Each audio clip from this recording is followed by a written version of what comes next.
Um, so wanted to come on the day after. We were hoping to come on the day after with an excitement for the Elite Eight tomorrow, but Those like were silly dreams. Those were, apparently, so we wanted to do some sense making for ourselves, I think selfishly, but hopefully my hope is that if it helps the coherent processing of the suffering Arizona Wildcat fan base, then that's great. If anything we say just doesn't resonate, then feel free to ignore it. But I wanted to do, I feel a lot better today than I did last night. I probably would have been had a less effective message. How yeah, about you? yeah. I needed to sleep it off.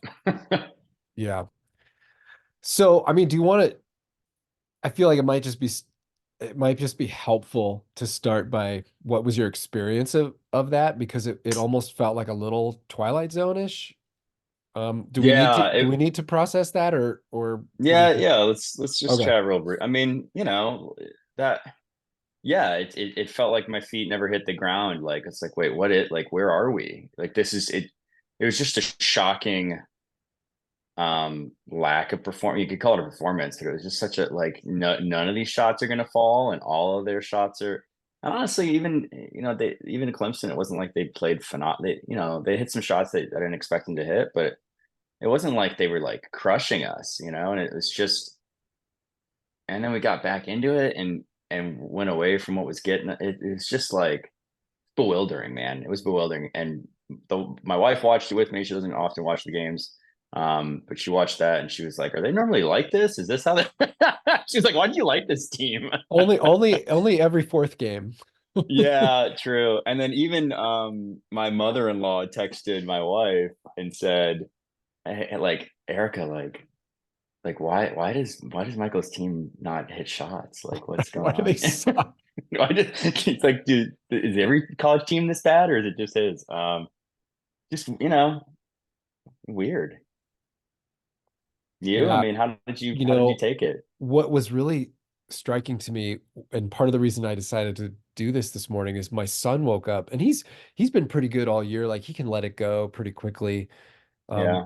We happen to have probably watched almost every loss. I'm just out of sync with the team, but so he watched the second half with me and he kept saying like, remember, Dad, think positive. Like we're gonna come back. And I'm just like, man, I've seen this. Yeah. I never felt like we had a Your chance. And your texts were not positive to I'm me. sorry. Yeah. And I was trying, and then eventually I was like, I'm sorry. I think Yeah. he's right.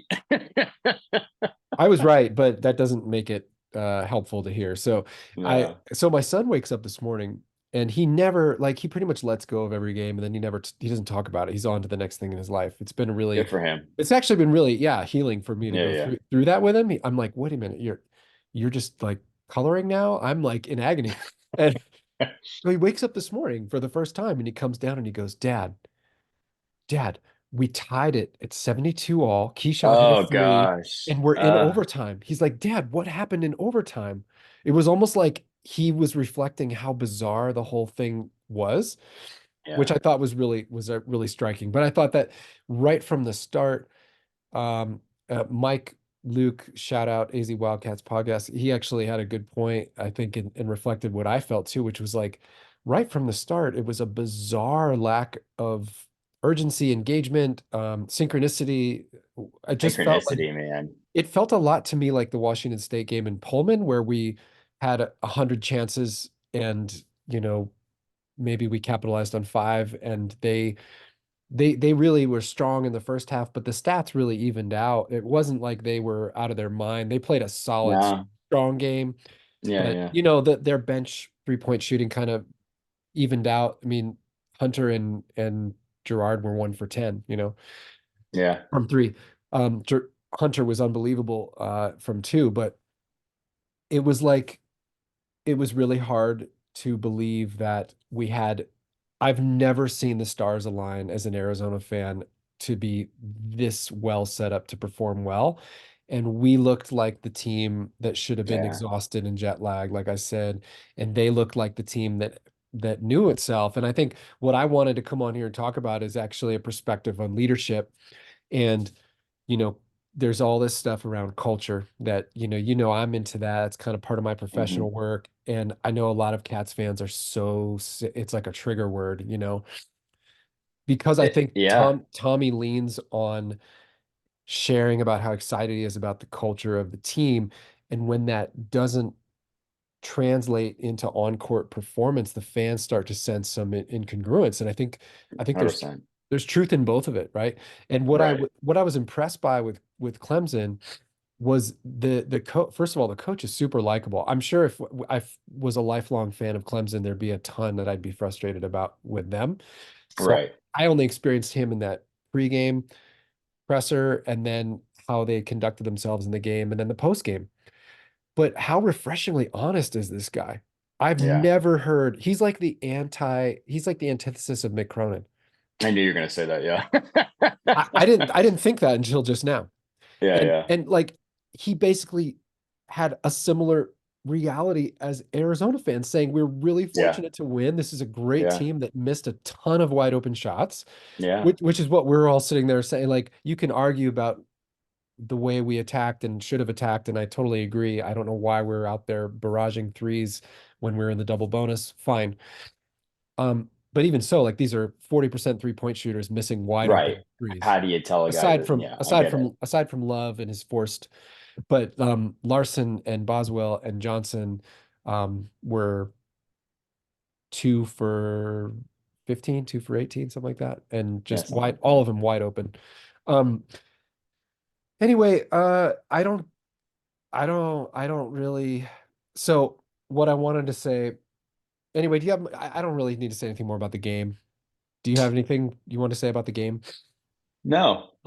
So I mean, we, it's except, yeah, it except that we, sucks. except that we 100% beat ourselves. Yeah. I guess that was my point. Clemson played well, maybe slightly above the norm for the opponent, but it was not a Stanford situation. It was not an Oregon State situation.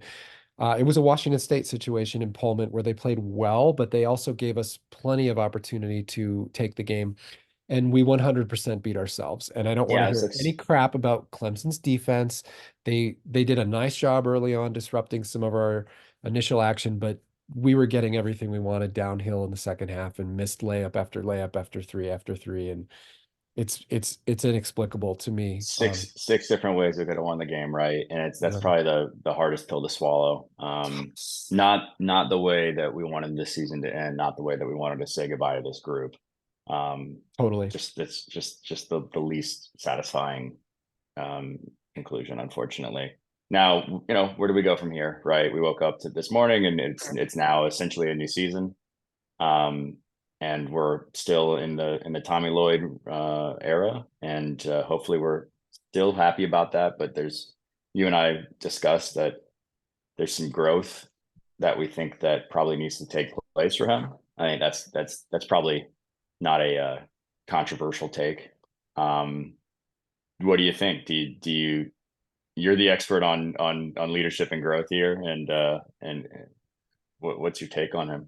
Yeah. Well, first of all, I don't like the word expert, but I I want Cats fans to know that I'm speaking from some measure of experience. I've Yeah. been a Division I coach. I've worked as a coach with, Division I coaches. But really, I said all that before about the game just to say like I'm pissed off as a fan. You have every right to be pissed off. That was not acceptable. Um, and it's it's pretty messed up, to be honest. Like that a team would come out and play that poorly in a situation where it was really handed to them the opportunity. And The path was just so there, and that yeah. totally. And that being said, I love what you said earlier. I love the folks who are saying like, let's do better than just trying to channel our hurt into blame. Um, and instead like stand behind our fandom. And I do Yeah, ha you have to. I You yeah, have to. I do have some thoughts about Tommy that I think are becoming really clear based on like now Hmm. you've seen the It's, trends, it's right? 3 seasons of it, yeah, with different groups, and so you can sort of, I think we can pull a thread here, right? So tell me what the thread is that you're most sort of like curious or concerned about. And then I'll give my little Yeah, Tommy thing. yeah. the defense of individual guys. It's kind of it's two things that stick out to me. It's sort of the defense of individual guys over, and hey, look, I'm going to ride my guys. I'm going to stick with my guys, and you know, if they fail, they fail. That's great and all, but you know, you are the leader of a group, and we really need, you know, you need some. You said it to me last night. Mm, Like sometimes putting beside, you know, benching a guy, taking a guy out of the equation leads to group success, and maybe that also leads to individual success in the long term, rather than just kind of like giving a guy leash and just, you know, seeing, like, letting that dog run, you know, like it. totally. So that's probably one of those things that stuck with every fan throughout the season of like, you know, why can't you wrangle these guys in a little bit more? You think Boswell in particular. Um, and then, yeah, and you know what, playing the bench a little bit more. Like, you have guys, like, can they play? I think they can. I'd love to see it if they, you know, why are they on this team if you can't just, if the starters aren't performing, if they don't have urgency, roll out somebody else. It's easy to say, but you know, it's, you see it kind of year after year, a little frustrating. And then the other thing is probably a game plan thing where you know, I thought we got too cute on this one, and I think from time to time, you know, Tommy just um, you know, I know you have to trust your game plan. I know you have to have confidence in what you do, but I don't know. You know, I didn't We love really the. looked confused on defense, and we there's Yeah, no excuse for looking confused where you have 4 days to prepare for a team that basically had like 36 hours and a bunch of jet lag to prepare for you. I kind of would have, yeah, I would have prepared. I would have preferred that we just sort of stuck with what we did well to get to this Right. point, and then threw in some wrinkles, rather than being like, oh, like we have this time, and we're gonna, you know, kind of nerd out on like, if we do this, then that, and then so that's our new game plan. Look, that guy's a 26% 3-point shooter on the season. You can just leave him open like that, you know. I hear Mm, some of the pressers where it's like, hey, look, like the guy shot statistically above his average. It's like, it's the Sweet 16, man. Maybe you should fucking rotate and close out. Excuse the language, but it's just like, no, yeah, um, you know, like, probably don't like just leave guys open. And I trashed some of their bench guys. You know, kind of like poo pooed them a bit, and said like, hey, like, you know, the guy only has this in his game. But I did note that, like, oh yeah, like the guy can hit threes if you leave him there. right. Um, you know, so One guy was like a 50%, you just small sample, right? totally. And that was, yeah. So Chef the four, man, it was like, Right. look, like you can't, yes, it's a small, like, yes, he can hit them. Yes, it's small sample size, but like, don't give him a bigger sample size. It's like Don't, Bradley, right? Yeah, yeah, exactly. If you leave him there, like, he'll he's make gonna him. hit. It's like tee shot, you know. It's like, Yep. you know, oh, you don't think of him as well. You let him just hang out there, like, and get him Get comfy. open gym looks. Yeah, he's gonna hit those shots. And so, Yeah. um, I don't know, but yeah, those are my two criticisms, and obviously I'm still a little bewildered, and but yeah, so you know, your thoughts. My thoughts are this. uh, Fans have the disadvantage of trying to make sense of only what we see in games. We don't get to see Totally. practice. We don't get to see Yeah. anything. So that is like a caveat. I think in my work as a coach and when I support teams and coaches who are having culture challenges, um, the core of it always comes down to some measure of a competition for priority between individual and collective needs. And I've worked with some really like just really challenging situations where stuff's happening where, you know, if you were a fan, you'd be like, oh my God, I can't believe that this is what's happening on this team. I would say this, my sense of Tommy is that he has leadership qualities that are quite rare, exceptional, and valuable in the setting he's in. I think he's much closer to actualizing a really, really high functioning program than he is from the thing falling apart, which is, you know, when we're fans and we're just watching the stuff fall apart on the court in the Sweet 16 or against Princeton, we're like, oh my God, that doesn't mean that the program is a disaster. You know, I All mean, if the right. program was a disaster, they'd be USC, or Right. or they'd be 12 and 19 and sending guys to the NBA without even winning half their games, Yeah. which does happen. Oh yeah. Um, and I think like I can get a little bit myopic in understanding this is a guy that's basically been part of an NCAA tournament team for the last 25 years and usually Yeah. a really high seed. And Hmm. if you keep getting chances, you're going to get the lightning in a bottle at some point. At least that's the philosophy, right? Yeah, totally. Tommy's very much what I would call, so part of my work for people listening is I work with equine partnered learning. So I work with horses and I do experiential learning with coaches and leaders. And when what we call, a balanced, socially intelligent leader is a leader who can be agile and diverse in their ability to meet the leadership needs of the group. And so that can involve a visionary position where you're like, look, this is where we're going as a program. I want to I want to be putting banners on the wall. I want to be putting guys in the NBA. I want to be graduating with a high GPA. Whatever those things are, that's like the person who's got the vision. Some people are really good at that. I think Tommy seems strong. Anybody who's drawn to sports is generally pretty good at that because they're Yeah. competitive and they so then you've got the nurture companion component, which is the ability to be really trusting and create close relationships with your herd, with your team, right? And Tommy is clearly a nurturer leader. He's great The at that.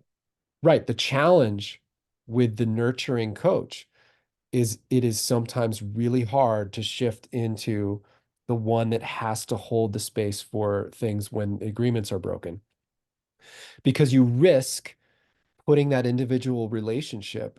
Right.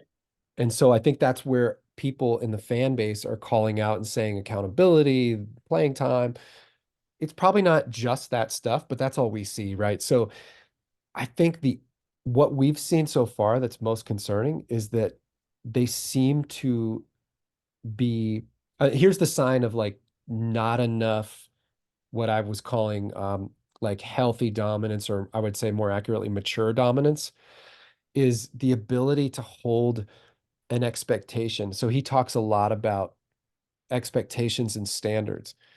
Well, the standard for how you treat each other and celebrating each other's success and all that stuff, fantastic, love it. It's all well and good. Yeah. But it has to translate into alignment with the vision of the goals. Simply put, you got to freaking win games. And and in this sport, fair or not, you got to win tournament games. Yeah. If it doesn't align with that, it's not going to be serving of that culture. And I think what fans need to hear is for Tommy to he's speaking 100% truth. Everything he's saying is fantastic, but he's leaving out that other part. And I think fans are getting really agitated because Hmm. he needs to come out and say, yes, culture is important and I love where our culture is going and we made big strides and I love these guys and we treat each other great and we love each other. Awesome. We don't have to deny any of that. That doesn't mean we're Hmm. soft. The other half of it that he's not addressing, as far as we can see through the results, and his Right. is We're not in the locker room, the but part that's yeah. like we have standards that need to express themselves through our performance. That's the part that is feels out of alignment. And Yeah. I think that's the part where it seems like, and this is total guessing. My impression of him is that this is his growth to do, is to be able to say, I need to find a way to hold the team in a place where they can keep the agreements of the team as it pertains to our performance. And again, like a whole other conversation that we've dipped into, maybe we will this summer, maybe we don't care, is like how hard it's never been harder in college basketball to be able to balance the individual needs with the collective needs because you are quite actually funneling in individuals from an individualistic culture that's Yeah. actually a team sport. Yeah. And And it's so, gotten more individualistic and it's gotten more individualistic. with NIL, with transfer Right. portal, with social media. Like all of Totally. these things are leading into just a more individualistic rather Right. than I do need to take a back seat because that will lead not only to team success, but maybe my own personal growth. It's like, no, F that. Like So the I need. I need I, minutes and shots. and I think this is like if you were a fan of Michigan State or if Bobby Knight were still coaching, you would be struggling with the other part of it because it's like Yeah, those guys are trying to figure out like these kids are so self-focused. I don't even know how to relate to them. And then you end up losing the relationships, and that's why some of yeah, those coaches are just like, peace, I can't they're deal with out. this. So Yeah, so I'd much rather have a guy like Tommy who needs to grow in right. the dominant direction than a guy who just has no idea how to connect with these kids because Yeah, because yeah, you're not gonna build that. Do you think it strikes me that that quality of being the nurturing aspect is obviously, I think, great as an assistant coach, and not to say that Tommy can't be, this gets into some yes, cliches or something a bit trite, but as an assistant coach, like that's a great role to have. Hey, I got yes. your back. Hey, I can always counsel you. Don't, I'm here to develop you. But as when you take that step up to be the leader, you have to sort of leave some of that beside, right? Because now you're not, now you really are in charge of that whole group. I think mature dominance takes a very, very highly sophisticated person who can maintain trust in relationship. And I think where it starts is the beginning of the relationship and through transparency, which I think he's probably pretty good at. I think he's probably just refining like what are the team agreements. And I Yeah. think he has to push those more towards, you know, the luxury that the 90s coaches had was that they had built-in leverage. They didn't have all this competing priorities with NIL and Right. individualism and like players, people in our generation. I grew up revering the coach and really like you didn't I had some amazing coaches that weren't just authoritarian because Yeah. Yeah. that's the whole other end of it is like Yeah. over dominant, overemphasized dominance is really problematic as well. Yeah. It's ugly. Yeah. Totally. And it's great if you want compliance, but you'll never get trust and you'll never build like a really Pretty meaningful short long. lived. Yeah. So when I think about the coaches that have this template, I think about Roy Williams and I think about Lute Olson. Both coaches who really empowered their players to make decisions and like real it was a player-led collective. But I think what those coaches had in their maturity was the ability to hold the agreements through more of a mature dominance, like while still keeping the players' respect. I think Coach K really was pretty good at that as well. Where like I remember this story. Remember this guy Jeff Graves who played about 20 years ago for Kansas? He destroyed us in the Elite Eight in that game that No, I don't remember him honestly. he was like I think he was a junior college guy. He was like 6'9", 255. And I remember the story when he got to Kansas, he came in like over 300 pounds. Oh wow. And Roy Williams had, for whatever reason, he decided that one of the barriers for entry into the fall was you had to run a mile in a certain time. Right. And Jeff Graves was like completely out of shape. He's like, there's no way it's happening. Yeah. Right. So, whatever you want to say about that specific qualification having anything to do with the team entry, fine. There's probably better ways to do that. But anyway, that's what Roy decided. So once you decide something as a coach, like you have the choice either to lose respect by breaking your rules or you hold it, right? Yeah. So Roy said, "All right, I believe in you. So I'm going to get up every morning and run with you until you're in shape to do it. And then you can join the Wow. team." So Roy Williams is 60 years old or whatever, late 50s. Yeah. And he trained with him every morning and got the kids' mile time down. So that's an example of like That's both healthy, aspects of both leadership, right? aspects. Right. Yeah. Right. And so I think like, but he also held the line, I'm assuming, and was like, you still can't be on the team until you do That's what I this. mean. Yeah, yeah. It's like the Yeah, goal, like the requirement is still there. It is there. Like that's right. we're not changing it. I, however, will make personal sacrifices to help you get there. And I And wonder, that's that nurturing the totally. yeah. That's why players will go to war for Coach K, even though he's Right. he's pretty dominant. Coach K is pretty Yeah, dominant, but he also really empowers them. Roy Williams will get after them in a game, and he was always like, man, he could tear down a guy in the middle of a game if you watch him on the yeah. sidelines. But it's probably because he had that depth of trust between the player and he they knew that he loved them. And Hmm. so I think Tommy is never going to lack for that nurturing strength. He's like those guys have his back, he has their back. That's an amazing place to start from. Now his challenge is to recognize that fighting for the culture means that sometimes those individual relationships have to come second to the team as a whole. Yeah. And it's Yeah. not just like sitting guys when they're not playing well. I know that's like an easy go-to because that's all we see. Because we But can see it. Yeah. I don't think that's actually like the biggest part of the problem. I mean, Boswell hasn't even played that much in the last couple of weeks. I mean, he is kind of doing what he can. But I think where it starts more is all the stuff we're not seeing.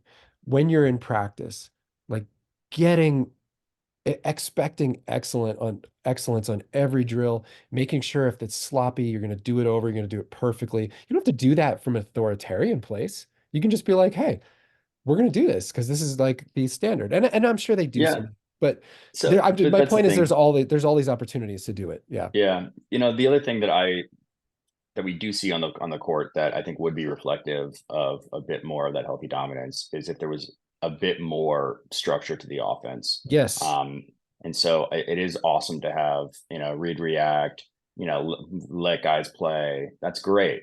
But I think that there is an aspect of when you need to grab the reins as a coach because the Yes. team is obviously looking a little adrift or shaky. They need you there. And so if we, that's when again there's all these things we can't see, but that's something I can see that if you're still just you're not really running sets or kind of drilling in expectations on what guys need to be doing. Um, doesn't have to be for the whole game, but for a stretch to settle guys and hey, look, okay, now we're back in control. I I think that would have been more beneficial. And look, he did call his timeouts to run some stuff, and Pella missed a freaking layup out of it, wide open lane. And so sometimes you just go. Apparently, the ball doesn't want to bounce in, but yeah, I would like to see a little bit more structure to the offense when things are not like going well. Yeah. I mean, and what I think that speaks to, I can totally appreciate what he's going for because Hmm. if he hits it right, like almost Gonzaga when they were undefeated, if he hits it right or when he hits it right, hopefully, um, you'll have an almost unbeatable team. You know, Right. I think what he's trying to dial in is what Golden State has. And you have to remember that Golden State is working with adults who are fully Yeah. formed, and you're working with one of the most accountable like leaders in the history of the NBA and Steph Curry, who's also one of the Yeah. most skilled facilitating, ball handling, shooting guys who can bail you out Yeah. of a lot of things. And these guys are Yeah. 18, 19, 20, Totally. and they're going to need a little bit more help. And so, I think you saw it with Roy Williams, Lute. I mean, Lute's team in 97, if you watch those games, they were a mess, man. Yeah, you told me you watched it The recently. reason it works is because you had Miles Simon who was given that freedom, he thrived. And Yeah. Mike Bibby was so good that actually worked for them. But Lute also had teams where like they couldn't they could get beat by any. I mean, we if you go back and we'll do this in a few weeks, their tournament record was just awful.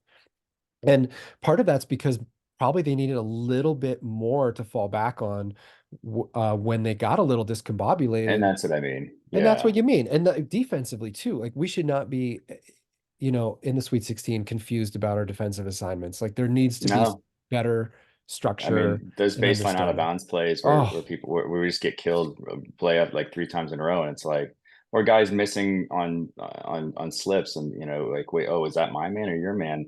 And like you said, some of it's, hey, these are kids. I mean, some of these aren't kids. Some of these guys are 20 something, Hella's been and here it's 3 years, just, man. Yeah. yeah, and it's just Oh, they aren't elite. This isn't the NBA, right? Like no. these guys aren't there. Right. And so even with age, yeah, it's not a given that they're just going to do things correctly. And like you said, it's not like we have like a Steph Curry on the court who's going to, or a Draymond like directing the defense. And it might Um, be right. It might be just as simple as here's our basic structure. Because Cats fans keep in mind, this dude lost to Azuolas Tubelis and the team averaged 90 points a game. So like yeah, we're doing good.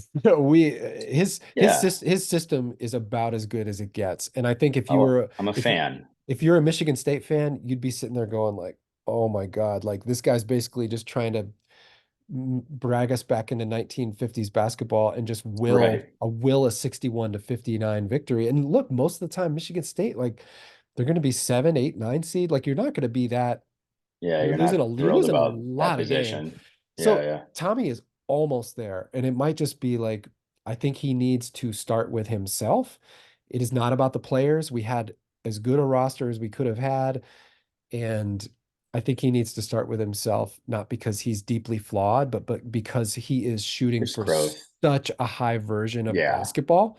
Yeah, yeah. He's asking for it's easier to do it the way that the more Oh, authoritarian coaches are doing, yeah. but your And ceiling long term is so much lower. And he gets totally. that. He gets that. Yeah. But what he's risking is if he doesn't figure it out, this is what it's going to look like when it doesn't go well. And I'm a Yeah. little concerned that it's basically, 3 years in a row where I mean Houston 2 years ago, I don't, that was a really good team, but 2 years in a row we've lost to a team that had no business being in the Yeah, game with should have us. rolled them. All Yeah. respect to Clemson and Princeton, those were not teams that would, well, like I was telling you, if we just hit our a B minus game last night, Oh yeah. we're probably shooting free throws and winning by 8 or 10. Yeah. All credit to Clemson. What I was going to say in the beginning, and then I'll shut up, is that they are a great example of actually what culture is Mm, when it's kind of like resting in a trust of itself. They are obviously really trusting of each other and what they do. And to an extent, they stayed within what they do really well. And that's, I think when Tommy stops talking about culture, that will mean that we've arrived in the place where they really settle into it on the court. Because they didn't this year. They had moments of when it goes well, sure. But when the chips are down, we sort of like dysregulated and fell apart. And so that's the next step. And I think he needs to do that work to hold the container just a little bit more guidance, whatever that looks like. So anyway, hats yeah. off. Like interestingly enough, I thought Clemson. I was really impressed by how they held themselves, and when they were 25 seconds into the shot clock, and we had shut them down, they were the ones who made the play. Yeah. Backdoored us to Yeah. death, and Yeah. Really tough. really There's tough. something to be said for the continuity that Clemson had. They had one of the best continuities in basketball. That doesn't make you a great team. You still need the players. But I think it's certainly helpful as we look to next season. There's a lot of people saying, look, you know, get the best senior guard that you can to come in, get the best this guy or But that that's guy what we did this year. out of the portal. Yeah, exactly. And then how do you build a culture out of guys that are here for a year, and while pushing down the guys that you've recruited out of high school and not giving them an opportunity to grow? Because I think you have to be on the court to grow. People can have their own opinion about that. That hey, you can just grow in practice. There's some ability, but there's going to be a lot more growth that takes place when you're put out there, and you can see, check game film to be like, that's what I do well. That's not what I do well. Totally, This and that. This is me being accountable. This is me not being accountable. totally. In the actual fire of it. So you're, as we look to next season, are you of the opinion of, hey, we rolled the ball out to what's looking like it's going to be a relatively young roster. We've got a really, really, really good incoming freshman class, and then we've got some returning guys that are relatively young, at least rotation players from this year that are relatively young, and JB and KJ and Krivas, Boswell potentially. Or do you think that? And I think most people think we're going to have to patch some roster holes with some transfers. Is that a 2-year guy that comes in and hey, I can see maybe a guy was a freshman last year and you see, hey, that's actually, I see that you're a nice player. I think we could use you. Do you think we need senior leadership? Do you go through maybe the risk of a down-ish year where it's hey, we're a 7 seed, First year in the Big because 12, yeah. first year in the Big 12, yeah, it's like, look, we're gonna take our lumps, but we're gonna learn a bunch this year. Maybe the next year is where we can really make a push. Or do you try to maintain, a 1-2 seed as we have by kind of grabbing those higher guys? What do you think? Yeah, I mean, I know I'm excited to dive into this more when there's I actually know, like yeah, definitive information, so I don't want to get too deep into on that. who's coming back, Yeah. especially, Let's like let's that's a big let's question. I think we'll know that in a couple weeks, and so Yeah, then like definitely. you and I are preparing some some fun portal breakdowns for people. Yeah. I think overall, I think what you're getting at is how do we balance immediate pressure of goals Yeah. with the idea of continuity and long-term development? And look, I don't envy any coach, and certainly Tommy's in a really tough position because this fan base and this community is Right. so Desperate. overdue. Yeah. Yeah. And he's right. Like it's not really his mess to clean up, but he does understand and empathize with. I think he answered that really well the other day. So now Yeah. Yeah. he's got to answer it within himself. And I think what he's got to do that Miller lost himself a little bit a few years in when the Hmm. pressure built, and The then he pressure started really built too heavy. Yeah. he's really like a developmental program, and he was trying to fit in, instant offense guys. And I think the reality is, just as a side, I think people need to temper their expectations about freshmen because they're very rarely are they actually like high level college contributors, even if they're, high level pro draft picks. Sure. And even look at Brandon Miller. I mean, they went to the Sweet 16. If you were a fan of Yeah. Alabama last year and you had Brandon Miller and all that talent, I mean, that's probably similar to how we're feeling, right? And Yeah. so You're like, how? I think what he's got to do is he's got to do some honest work on himself, and then he's got to have the courage to follow his own integrity and unapologetically, transparently just be like, this is who I am and this is what I'm doing. And I believe wholeheartedly that this will get us all what we want. And then he's got to take the heat for it on the way to getting there.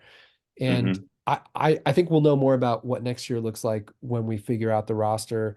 I know you probably want to add, I would say this, if there is a transfer spot open, which more than likely there might be, because I think we have like one spot right now that if everybody, I'm assuming everyone leaves, at Boswell, maybe Right. 50-50. Um, Yeah. All the I think seniors, and then maybe Boswell. maybe Right. right. So if you lose the starting five, I think you have one spot Yes. before anyone else does or doesn't transfer. I think it's quite possible that nobody leaves. I think it's quite possible that two or three people leave. We'll see. Totally. But Yeah. let's just say there'll probably be one or two spots. It makes sense to me to try to fill those with at least, if you can pay for anything, let's pay for tough-mindedness. I mean, I think he did it this year. I think he nailed it with Keyshot That's and tough. Bradley and Yeah. Love, and that's the hard thing. You know, Yeah. um, those are good quality guys. I think if you can get a Keyshot in terms of his personality makeup and his physicality, whatever the position need is, then you're getting an experienced guy to balance and kind of guide some of these young guys. But I think you're right in the sense that I think what you're hinting at is he does need to commit to some of the developmental lumps that come with getting a little Yeah. more of a longer bench play, a little more like diversity in the lineup. Yeah. And somebody on the Wildcat Authority board, Tracer, on the Wildcat Authority board, said it at the beginning of last season, and it stuck with me this past season, and it stuck with me. And he reminded us of it, yesterday, I think, after the game. That culture, it can't just be the coach and the staff that are talking culture, or that are holding guys to Yeah. culture. It really does have to come from the core group that are in that locker room as well, and that are on the court. And I think it's really difficult to expect us to build a culture if it's just you've got that amount of roster turnover, and you've got you're not really playing the younger guys, because you're bringing in a 1 year rental kind of thing, and you're like, oh, that guy, I'm going to inject.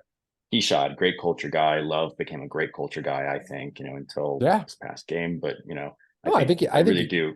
I don't On think the Love, whole, yeah, I don't think Love was like going against the team. I think no, he cares greatly he about the team. He just isn't he expressing it very maturely right. with He his did what he basketball thought decision making. was Yeah, yeah. He did what he thought was gonna be the best totally. result for us. But um, so I looked at teams like a UConn or Baylor when they won, and a lot of it was like, hey, look, you had a couple of years maybe where you just weren't really going to be contending for maybe you catch a run, but like it's probably not all lined up.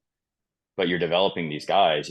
Andre Jackson becomes a third-year player, and all of a sudden, it really clicks. Sonogo becomes a third or fourth-year player, and all of a sudden, it really clicks. Um, Maceo Teague or Butler, Baylor, Yeah, like yeah, these guys are in your program, and and there you have a core that you really trust, and then you can plug in. You can go, look, like we've got some stuff that's really good here. We'll grab, maybe a 1 year guy that can be a 6 man kind of Yeah, guy, right. Justin or Kier. Justin Kier. yeah, and you're like, that's a Perfect. perfect complement to what we Yes. currently have. But I really do want to see. My hope is that and again, we'll know more. But my hope is that I'd be fine taking lumps, honestly, next Yeah. season if it meant that we got to develop a core of guys that could have the culture of toughness and mental toughness. I think most of all, and a commitment to knowing the system and knowing what each other's tendencies are, and then rolling it out there, maybe in year two as a well-oiled machine. Totally. I'm totally with you. And I think what it reminds me of is the last point about Lloyd and any coach who's in Lloyd's position. And I think Miller got there and sort of that's where he lost himself maybe. You if you in this day and age, if you want to go for it all, you have to be willing to lose it all. Mm-hmm. And Tommy speaks like he's there, right? He speaks with a great amount of trust in himself and willingness to really like put his agenda aside for the betterment of the program. So I believe him. Mm-hmm. I think as every year passes, that gets more difficult without the success or the pressure release. So he has to be willing to lose his job to invest in what he believes in. And that's where, like, that's super hard. It's easy for me to say. I'm not in his position. I don't know that I'd be Yeah. able to do it. But I think Right. that in this day and age, I think that's what it takes. You have to have enough conviction about what you're doing to piss parents off, to lose players because you're going to sit them, even though they are on TikTok and have a $500,000 NIL or whatever the fuck. You have to be willing to say, I am the protector of this program and nothing is going to fuck with what we do. Even you, even me. Like you have to be able to do that and then risk losing your job because you pissed off the wrong guy who was connected with this AAU and that booster and blah blah blah. And you have to say, oh well, if that's the way it's going to go, at least I stuck to my guns. And I think Yeah. that's asking a ton of coaches. And he's in an incredibly tough position in that way. But I think he's built for it. I think he just needs the next iteration of his growth, and then I think hopefully you see that ripple through on the court. And it took a lot of those guys a long time to get there. I mean, look Oh at yeah. Danny Hurley was not a coaching darling in his 30s and No. I mean he's in his 50s now.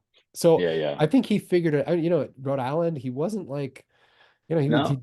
and so it's like He's good maybe enough to get hired by UConn, but right. and even still in those early years, and you have buddies that are UConn Yep. fans, Yep. being from the area, and I got some buddies that are hardcore UConn fans, and it's like we weren't exactly sure this was how it was going to go, No. and they have complaints themselves about him being too much of a tight ass and just Yep. too controlling and stuff, and Yep. so every coach is going to have that thing that they need to work Yep. on. And UConn, Um, and I promise you, at some point, UConn will hit adversity for whatever oh yeah, reason, whether they get a bunch yeah, of yeah, injuries um, and so, I think UConn has a lot more good faith, goodwill built up in its yeah, fan base. The problem with yeah. Arizona is that we're all just freaking like losing our minds because exactly We're what we saw last starving. night. Yeah, we're Yeah, so, yeah, and again, Arizona fans, please don't hear this as any sort of way of trying to talk you out of your frustration. You have every right to be pissed off and to hope for more, but also let's try to bring it back into something constructive, stick together, and hopefully we can just support these guys to grow, starting with the head coach down through the staff. I don't know anything about the staff, but you're right. Part of that, sort of herd wisdom is Tommy having the self-awareness to know where he needs where assistants can support other aspects of leadership for him because he can't do it all. And yeah. so does he need a coach who's a little bit more the heavy? If he's not going to do that as well, Right. so that he can stay close to his players, or is that more traditionally, like you said, maybe he can grow into that mature dominant and then he has an awesome like Jack Murphy for however long he's here, he seems Yeah. to be like Tommy. And so maybe you need someone who can be a little bit more like separate from the relationships, but someone who's like, hey, I am the watchdog of our Right. program standards, and there's Yeah. no exceptions. Yeah. Yeah, I don't know that that's, So we'll and we see. don't know. We don't know. We're not on the Yeah, we're not in the locker room. We're not. So I'm not going to name names, but we yeah, don't know. I think that there's probably some organizational. If I mean, obviously growth needs to happen, but some organizational change potentially. But it's going to be a really interesting offseason. Um, I'm very excited. I still deeply believe in Tommy. I deeply believe in the program. Obviously, I'm hurting right now, but um, we're gonna play some basketball in the fall, and it's probably gonna look great. Yeah. And we're probably gonna win a bunch of We're games. probably going to beat And Duke. Duke's probably going to be #1, and we're going to hopefully beat him in McHale. That's what we do. we'll see. Yeah. And I don't know if I have supreme confidence on that one Yeah, with no, I the know. squad that they've put together. But Yeah. you know, Tommy has continued to impress and surprise me. And so I expect, and he does seem like a very introspective and honest guy, and you know, honest with himself. Totally. So I do believe that he'll continue to grow. I think maybe this is just part of it. This is not like you said, you know, you're reaching for the upper echelons. It's not something you're born with. Yep. This isn't something that just you show up and there's a rule book and you're like, oh yeah, you know, I deeply believe that you do have to go through you know, taking your lumps in order to grow and push yourself into some uncomfortable places to get better. And I think that that's what just happened. And I trust that he will grow and And that I, this is going yeah. to go better. And I think that the fan base needs to hear him own that. And That would be helpful. I think Yeah. next week when he gets back and he processes it and he gets in front of Bruce and the gang, he's gonna he's gonna have a chance to say, look, like I know the fan base deserves better and it starts with me, and I plan to invest my whole self into continuing to develop as a coach and being accountable myself to create the cult. Like all he has to do is make that statement, and then I think start to take action towards that. And then we'll see if he can. I believe in him. I think he's got pretty extraordinary, like, human being makeup, and Hmm. not all coaches do. There's a lot of hollow kind of dudes Yeah. out there that have low ceilings, and they can kind of just do what they do by controlling everything. And maybe every once in a while they go 22-11 and make a Elite Eight run To because keep their job. yeah, but I think what Tommy's going for is a much more courageous, harder path. And Yeah. if he doesn't get there, we're all gonna crash hard with him, and that's what's really frustrating. But I ultimately, as a fan, even as terrible as it was last night, I'm like, I'd rather have this because I can see the Yeah. potential. Yeah. Yeah. That's not to excuse, all the flaws and stuff. You can be pissed off. Anyway, hopefully that's helpful. It was helpful for me to get it out. Yeah. Yeah. I needed to.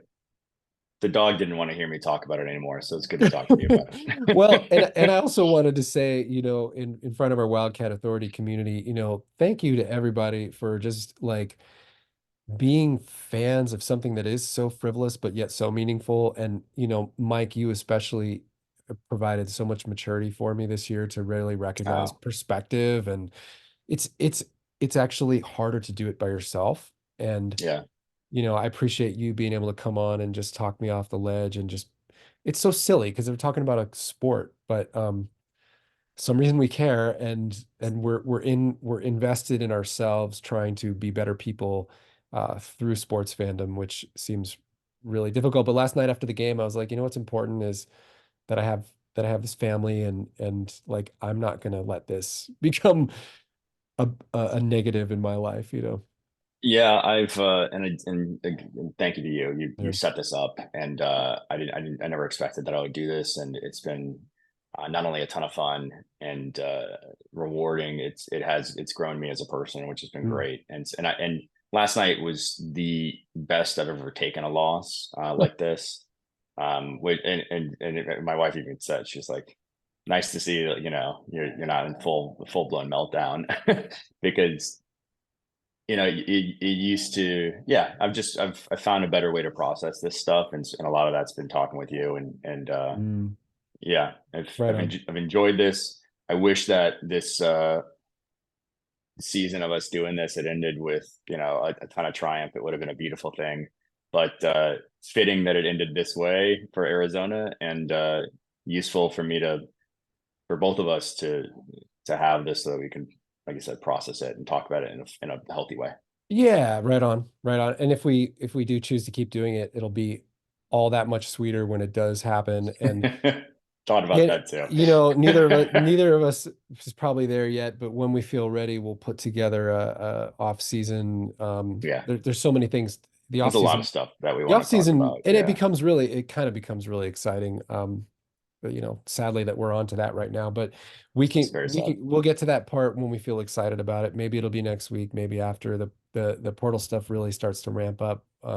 After the championship game. So It goes into June, man, it's great. So yeah, Let it's the madness continue. yeah. All right. Well, anything else you want to say to Wildcat Nation? Love you guys. Yep. Always will. Bear Love down. Wildcat Nation, BTFD. We will be back Yeah. soon and we will never stop backing the A.